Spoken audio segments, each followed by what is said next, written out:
ICT প্রতিমন্ত্রী জুনায়েদ আহমেদ পলককে ঢাকা শাহজালাল আন্তর্জাতিক বিমানবন্দর থেকে আটক করা হয়েছে।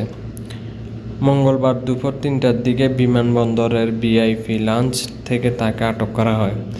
জানা গেছে, তিনি ভারতের রাজধানী দিল্লিতে পৌঁছানোর উদ্দেশ্যে সেখানে অপেক্ষা করছিলেন। তখন বিমানবন্দরের কর্মচারীরা তাকে ভিআইপি লঞ্চে আটকে রাখেন। কিছুক্ষণ পর বিমান বাহিনীর কর্মকর্তারা এসে তাকে আটক করেন। বেসামরিক বিমান চলাচল কর্তৃপক্ষ দায়িত্বশীল সূত্র এই তথ্য জানিয়েছে।